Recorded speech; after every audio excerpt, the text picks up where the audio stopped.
Hey guys, today's video is mostly based around using and testing Scholl Concepts' newest heavy cutting compound, Shock to Cut, and looking at this compound's various characteristics from cut to finish and the overall user experience.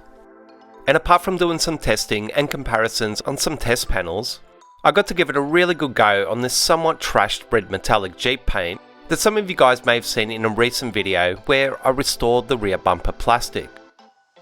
Now this Jeep was used for a few of my detailing classes, where the students got to wash and decontaminate the paint, as well as do a little paint correction in some selected areas, as you'll also see.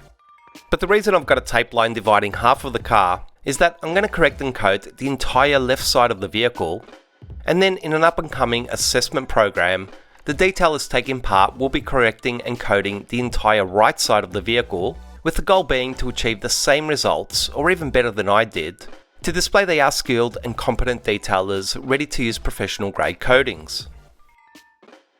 Now the great thing about this Jeep from a testing and learning perspective is that the paint is obviously in a bad state and does need a lot of work. But even more so in relation to testing Scholl Concepts' S2 Cut, this Jeep has had most of its panels resprayed at various stages in the past. And from what I've been able to gather after some quick testing, is that we have a variety of hard to medium and even softer paints on the one vehicle, as it appears that it's been resprayed many times in the past. So this array of different paint types and lots of varying defects, from light swirls to heavier scratches, oxidation and water etchings, makes this Jeep a fantastic candidate to test any detailer's skill level, as well as a perfect canvas for some in-depth testing with Scholl Concepts' S2 Cut. Now as per usual, I'm going to test it alongside some other compounds to use as a point of reference. This time using the Last Cut Compounding Glaze and Detailing Kingdom 1:1 as comparison compounds. You'll also see a test prototype compound being used in the mix, but that's really just for my own reference, as I'm really going to concentrate on the other three for this video and primarily focusing on S2 Cut. So in this first section on the passenger door, I'm using the Spazz Melee Polisher with a 5-inch backing plate, starting with the coarse blue wool pads. Now for most of these tests, I'm going to do a section with all 4 of the compounds, noting the user experience with each of the compounds in relation to things like dusting, product sling, how easy the wipe off is, and so on. And after I've done a section with each product, we'll then have a closer look at the all-important cut and finish that each section has created, and mostly discussing how Shock to Cut has compared with the other compounds.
So firstly, looking at the user experience, I have to say that with this particular combination using the Melee Polisher and the coarse blue wool pads,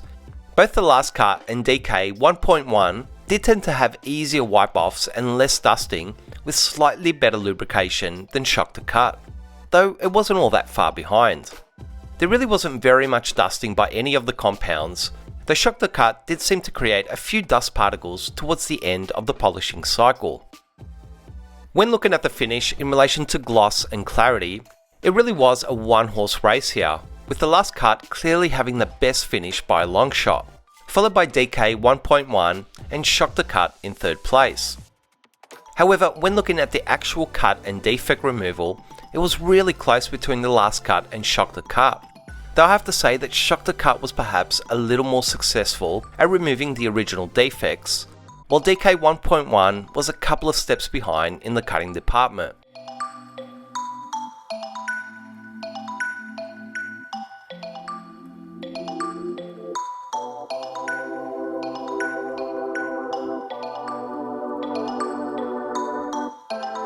Another interesting thing that I noticed is how the pad's fibres on both Shock to Cut and DK 1.1 seem flatter with more residue build-up, while the last cut and the test compound's pad fibres weren't quite as matted down or clogged up.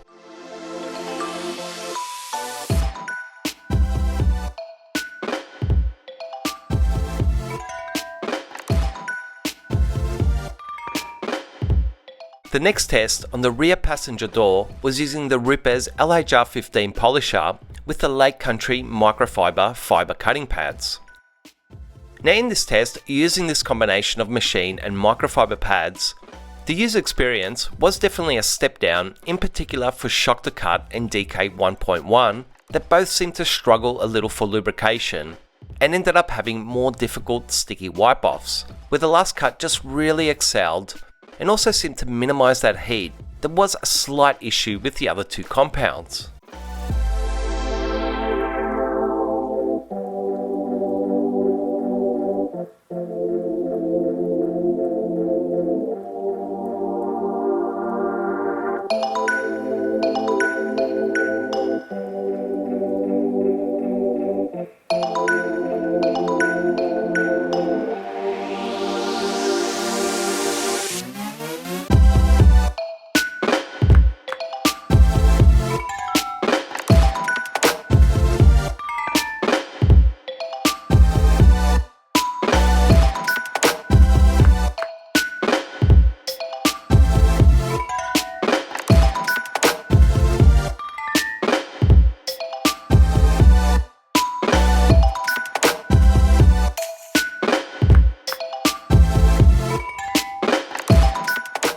When we have a look at the quality of finish, it was definitely a step down across the board, with the microfiber pads just not being able to finish as well as the Spazz wool pads in the previous section. But as far as which compound finished the best here, it was actually just too close to call between the last cut and DK 1.1, both having decent finishes, but not exactly great, with Shock to Cut coming in third. And it was actually again a tie for first place when we have a look at the cut or defect removal, with both the last cut and Shock to Cut equally having fantastic levels of cut, while DK 1.1 was at least a step or two behind in that department.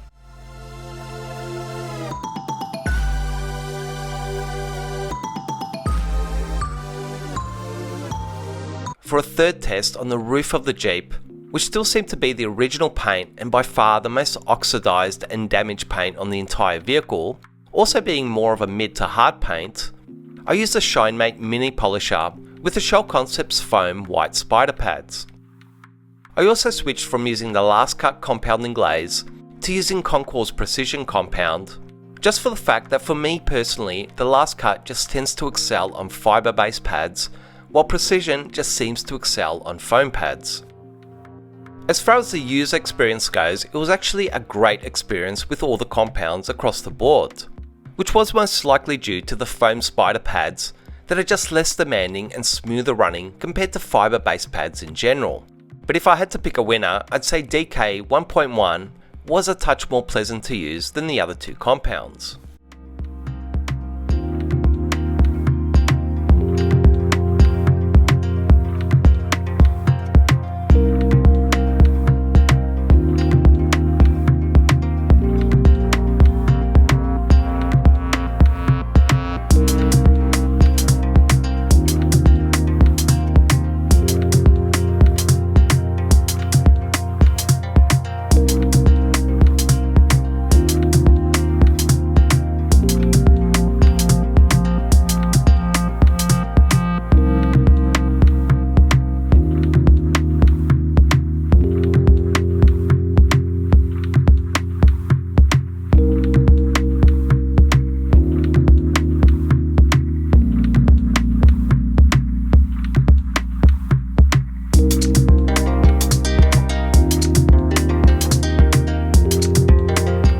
When we have a look at the results in each section, the test was actually more revealing and defining than the last two. Precision quite clearly had the best finish here that was almost perfect with fantastic gloss and clarity, while DK 1.1 came in second with Shock to Cut in third place. But in relation to cut, Shock to Cut was again the clear winner here with the greatest defect removal ability, with Precision a close second and DK 1.1 slightly struggling to significantly remove the defects.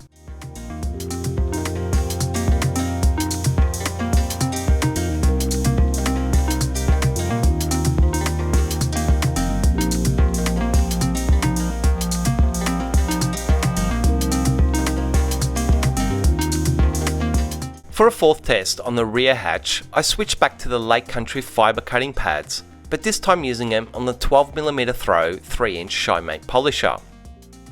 If I compare the user experience with using these pads on the Ruper's larger 15mm polisher compared to the smaller mini polisher, it was still almost identical. The last cut just simply worked better with a more pleasurable and easier user experience when used with the more demanding microfiber pads.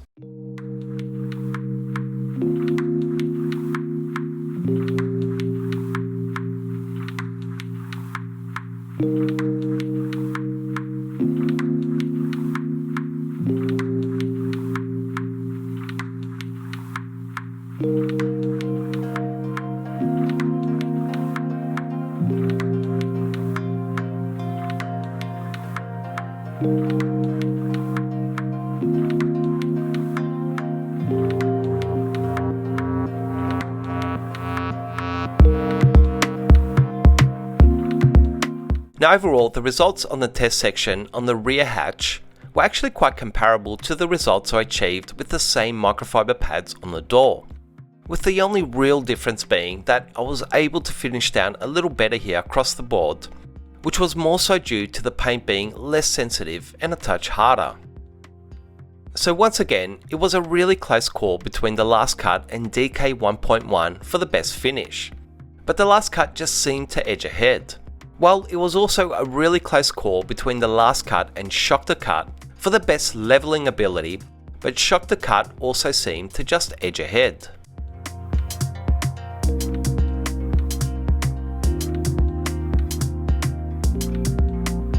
Now throughout the rest of this detail on this Jeep, I basically kept on using all these compounds to some extent, but really focused more on using Shock to Cut and testing it with a few more aggressive pads on the harder paints to see exactly how much cut it was capable of, and also using it with some more gentle finishing pads on the softer paints to see exactly how well it could potentially finish, and comparing it to the other compounds as a point of reference. But before I get to my conclusions, I just wanted to mention the new Lake Country low lint and SDO low lint wool pads that have actually really surprised me in the amount of cut they can achieve, which could potentially be a touch above their microfiber pads, though their finishing ability, as far as I can tell, is a definite step down compared to most microfiber pads. However, I still have some more testing to do with them before I completely make up my mind. But one thing I really have no idea about is why Lake Country decided to call them low lint pads, as quite honestly, they really lint as much as any wool pad I've used in the past, and actually way more than the Ruper's wool pads that truly are a low lint wool pad, but Ruper's don't really advertise it as a selling point. Another part of testing that I didn't get the chance to film was using Shock to Cut on my rotary on a few test panels, which I honestly felt it worked really well. Now with the wool pads I tried it with, the cut was really impressive, but there was a definite increase of dusting. However, if you're a fan of foam pads on your rotary, it was a much better user experience, particularly with the Scholl's white spider pads that actually finished quite reasonably while still achieving impressive amounts of cut.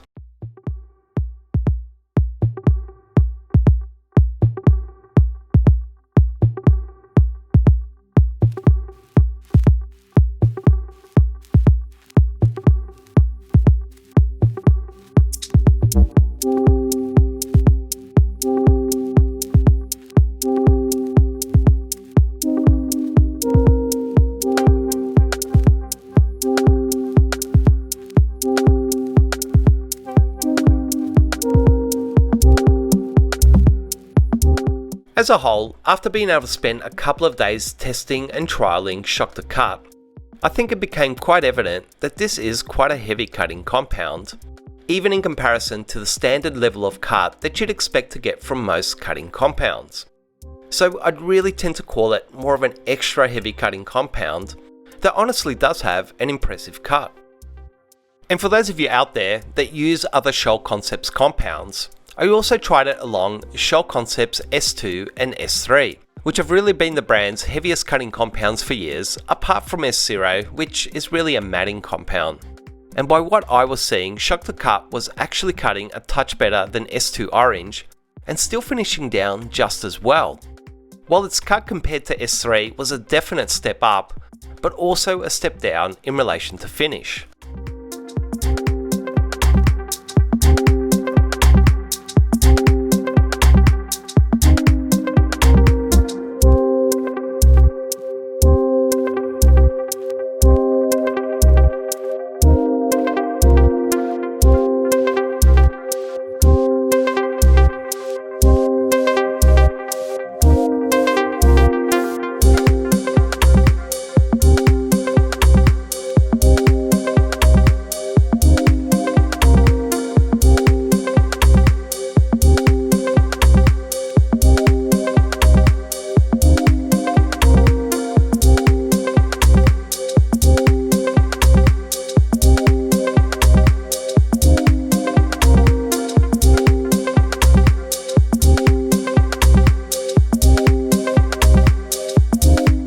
Now, in relation to machine and pad use, I honestly felt it worked really great across the board with rotaries, force rotation, and even free spinning dual action polishers, as well as on wool and foam pads. But on microfiber pads, although it definitely still worked, I really needed to shorten the polishing cycles and ease off on the pressure to minimize the heat and get a decent user experience and results. Another thing to mention is that Shock to Cut will dust, particularly on wool pads, and if you work it too long or too aggressively. But in all honesty, when looking at this category of cut, most cutting compounds at this level will also tend to dust a bit compared to most standard or medium cut compounds. And in relation to the overall user experience, when looking at other things like the ease of wipe off, product sling, pad rotation and smoothness, it's honestly not going to win any awards. But a lot of these issues can honestly be addressed with your technique as you start to become more familiar with the compound and understand its working times and limits. Now, although Shock to Cut is really more about defect removal rather than finish, it still is an important factor for any compound. As a whole, using it on foam cutting pads, this is where I was getting the best balance and range of cut to finish. And when stepping down to an even less aggressive foam pad, its finishing qualities were actually quite decent. So much so that on harder paints, it was really able to finish almost perfectly. But on medium to softer paints, it's really going to be difficult to finish with Shock to Cut as a final step. So overall, I have to say that I like Shock to Cut, and I'm definitely interested in testing and using it more in the future. And as with all compounds I use, the more time I have with them, the more I discover and learn about them. I'll leave you with the footage of finishing up the left side of this Jeep, and I'll hopefully have another video coming up soon where I use and test a new ceramic coating system to protect the paint, trims, glass and rims. So look out for that video. As always, I really hope you guys enjoyed and found this video useful. Please like, comment and subscribe to this channel to show your support for these videos, and I'll see you guys soon.